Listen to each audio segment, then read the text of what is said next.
Hi guys, मैं हूं शिवम चांडक और आज के वीडियो में हम देखने वाले हैं doctrine of indoor management. There are three doctrines which are important in Companies Act: doctrine of ultra vires, doctrine of constructive notice and doctrine of indoor management.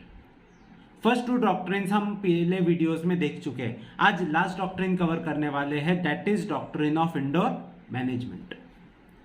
ठीक है guys, doctrine of constructive notice हम देखे थे। It said कि अगर कोई भी third party company के साथ कॉन्ट्रैक्ट करती है तो लॉ अज्यूम करेगा कि उन्होंने पब्लिक डॉक्यूमेंट्स, मेमोरेंडम और आर्टिकल्स पढ़ा है, पढ़ के समझा है। This was the doctrine of constructive notice. अभी हम जो डॉक्ट्रिन देख रहे हैं, that is doctrine of indoor management. This is the exception of doctrine of constructive notice. मतलब यहां थर्ड पार्टी के बेनिफिट में डॉक्ट्रिन बनाया गया है। Doctrine of constructive notice protected the company against the outsiders, क्योंकि आउटसाइडर्स कंपनी के against में क्लेम नहीं कर सकते थे। But doctrine of indoor management protects the outsiders against the company. मतलब these are the conditions where outsiders can file a suit against the company. So guys, चलते हैं इंडोर मैनेजमेंट पे और देखते हैं पूरा concept. According to the doctrine of constructive notice, third party जो भी कंपनी के साथ डीलिंग करती है, उनका ड्यूटी है कि उन्होंने मेमोरेंडम और आर्टिकल्स और इसके रिलेटेड सारे डॉक्यूमेंट्स पढ़ना चाहिए। But it is not the duty of the outsiders कि वो चेक करे कि जैसा मेमोरेंडम में प्रोसीजर लिखा है, जैसे प्रोविजंस आर्टिकल्स में लिखे हैं, क्या वो प्रोविजंस फॉलो हुए या नहीं हुए, ये चेक करना उनका ड्यूटी नहीं है।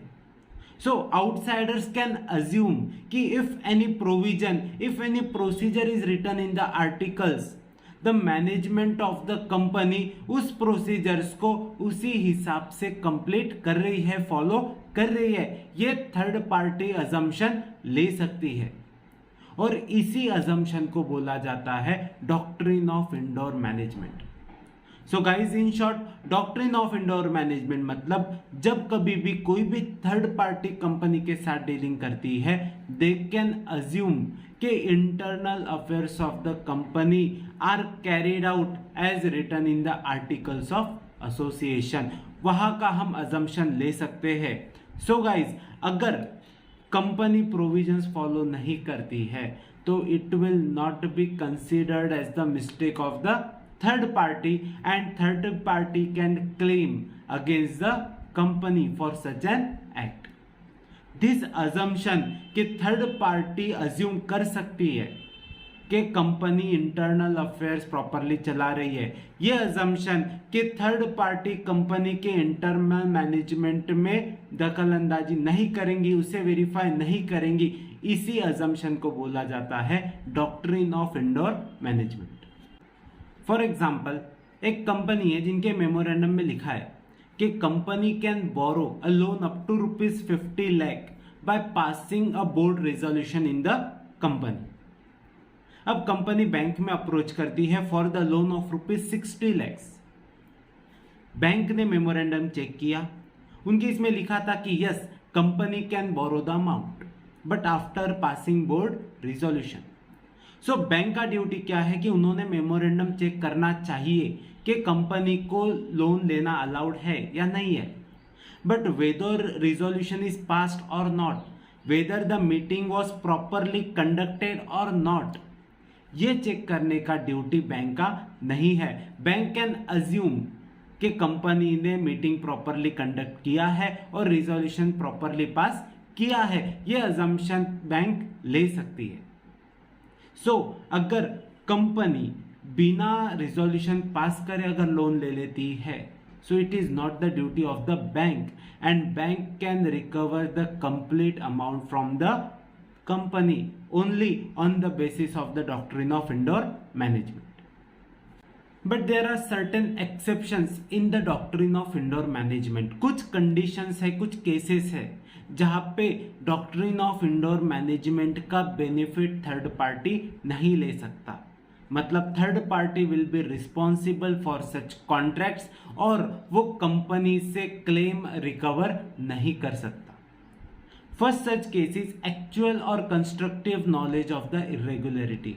अगर थर्ड पार्टी को कंपनी के अंदर के इरेगुलरिटी के बारे में एक्चुअल नॉलेज है या कंस्ट्रक्टिव नॉलेज है, एक्चुअल नॉलेज मतलब पूरा फैक्ट पता होना, कंस्ट्रक्टिव नॉलेज मतलब जहां लॉ अज्यूम करेगा कि आपको ये बातें पता होनी चाहिए थी, this is known as a constructive knowledge. So आपको एक्चुअल या कंस्ट्रक्टिव नॉलेज उस इरेगुलरिटी के बारे में है तो लॉ आपको इंडोर मैनेजमेंट का बेनिफिट नहीं देगा। फॉर एग्जाम्पल, एक कंपनी है जिन्होंने डिबेंचर्स इशू किया। डिबेंचर्स इशू करने के लिए रिजोल्यूशन पास करना जरूरी था, बट उन्होंने नहीं पास किया। ये डिबेंचर्स उनके डायरेक्टर्स ने भी परचेस किए। अब डायरेक्टर्स को कंस्ट्रक्टिव नोटिस होना चाहिए था because they are the directors, they work in the company, hence they should know कि हमने रिजोल्यूशन पास नहीं किया है, हेंस डिबेंचर्स का इशू इनवैलिड है। But still they purchase the debentures. अब क्या वो क्लेम कर सकते हैं? नहीं, बिकॉज लॉ विल से कि आपको तो पता होना चाहिए था कि कंपनी में रिजोल्यूशन पास नहीं हुआ, आपको इरेगुलरिटी का नॉलेज था, हेंस आप इंडोर मैनेजमेंट का बेनिफिट नहीं ले सकते। Second case is suspicion of irregularity. अगर थर्ड पार्टी को इरेगुलरिटी के बारे में सस्पिशन है, कुछ डाउट है। डाउट कब होगा? डाउट तब होगा अगर आप कुछ अनयूजुअल नेचर ऑफ ट्रांजैक्शन करते हो या जो आपका यूजुअल कोर्स ऑफ बिजनेस नहीं है, आप उस तरीके का बिजनेस करते हो, तो वहां सस्पिशन और इरेगुलरिटी का डाउट आता है।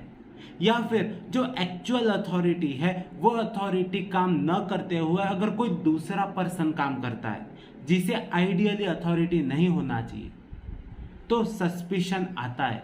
और अगर आप ऐसे सस्पिशन के समय भी नेग्लिजेंटली काम करते हो तो फिर आपको इंडोर मैनेजमेंट का बेनिफिट नहीं मिलेगा। फॉर एग्जाम्पल, मेरी एक company which deals with the manufacturing of bags. अब मैं बैंक को अप्रोच करता हूं फॉर टेकिंग अ लोन और मैं लोन ले रहा हूं for the purpose of electronics business. अब यह डाउट होना चाहिए कि अगर मेरे मेमोरेंडम में मैन्युफैक्चरिंग ऑफ बैग्स लिखा है तो how can I borrow money for electronic business? Either मैंने मेमोरेंडम अल्टर किया होगा या नहीं किया होगा और it is ultra vires. So check करना is the duty of the bank. और अगर आप नहीं कर रहे हो तो आप नेग्लिजेंट हो, यहां आपको इंडोर मैनेजमेंट का बेनिफिट नहीं मिलेगा। And last is forgery. Forgery means any transaction conducted through duplicate signatures और डुप्लीकेट डॉक्यूमेंट्स। सो अगर duplicate signature, duplication of documents के थ्रू आप कोई ट्रांजैक्शन करते हो तो इन ट्रांजैक्शंस के लिए कंपनी के इंटरनल मैनेजमेंट रिस्पॉन्सिबल नहीं रहेगा। So again you can not take the benefit of indoor management in such transactions. So guys, this was everything about doctrine of indoor management. I hope आपको concept समझ में आया। अगर आपको concept अच्छा लगा और ये वीडियो का एक्सप्लेनेशन सही लगा तो प्लीज वीडियो को लाइक और शेयर करना ना भूलें। Thank you.